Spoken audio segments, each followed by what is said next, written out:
her 16 points and 6 of 6.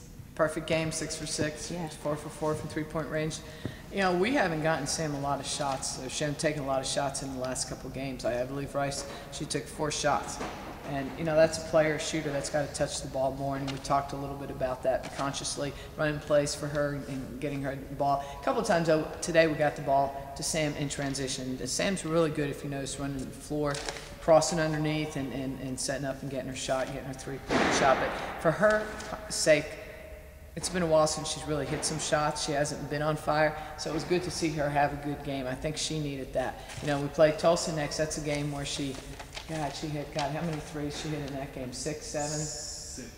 6 threes in that game. So, you know, that's a good game for her to get ready for. Is this a game where once she makes 3 or 4 in a row from the floor, you tell everyone else to start looking for her, or was her performance just a result of following the offense the way you'd normally call it anyway? Well, if smart players are going to look for her. You make 3, you better be looking for her. So we talk about that. That's her and Kel. You know, they're good three-point shooters, but it's something that you know, we actively we're looking for, and more so in transition than anything. But Sam needs to get her game going, and today she did. And teams have done a good job. They've been keen on her the last, because you know she's been. Previously, in the beginning of conference, Sam's been our biggest threat from the perimeter, so teams have really been keen on her. Today, she got loose a little bit and was able to knock down some shots.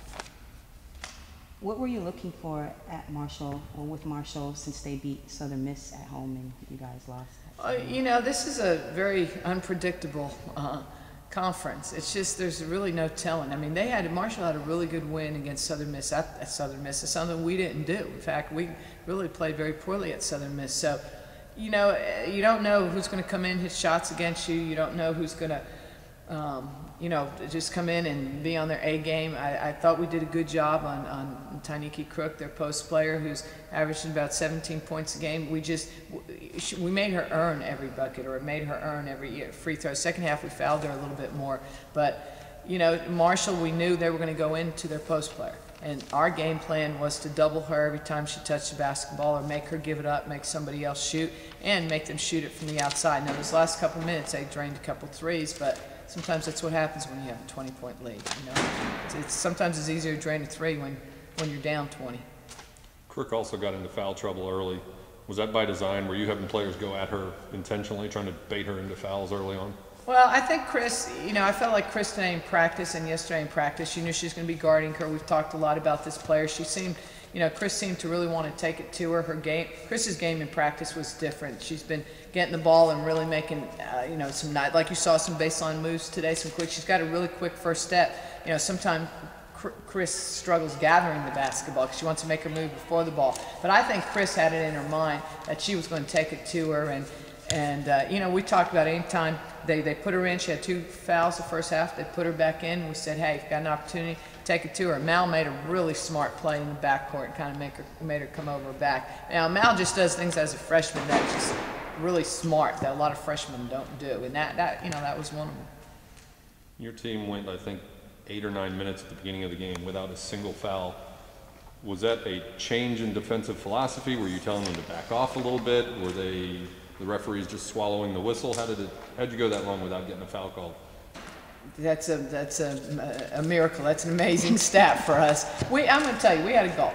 We had a goal because we've been fouling too much, putting people to the line, as you saw at the end of that, at the end of the game. But we had a goal to try and not allow the other team to get in the bonus each half. We accomplished it the first half. I thought our help was really good.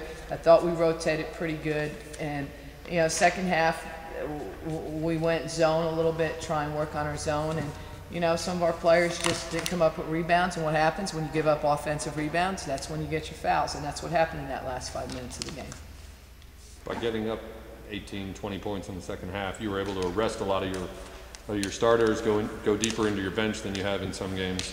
What did you see from your reserves toward the end, and how valuable is that going to be maybe Sunday against Tulsa, having given some extra rest to the starters? Well, it was really good to get Raven Shore. I think she got like 17 minutes. she played a whole lot better that second half. She was a little bit tentative the first half, and that would be an understatement, but we chatted, and she was very receptive to our chat. But no, she played well the second half. You know, I like when players come in and they take it, they're not afraid to take it to the hoop, like she took it to the hoop. You know, Heidi, when Heidi touches the ball, she's going to shoot it now. Yeah, I mean, she's not shy either. She's going to shoot the basketball. But you know what? Heidi's got a nice outside shot. She's got a great left hand, and as long as they're selective with their shots. I thought KJ needed some of those minutes at the end, and Sarah struggled a little bit. But when you have a team those players haven't played together a whole lot, they got to do a better job of playing team basketball. I thought the last 2 minutes we played too much individual basketball and not team basketball.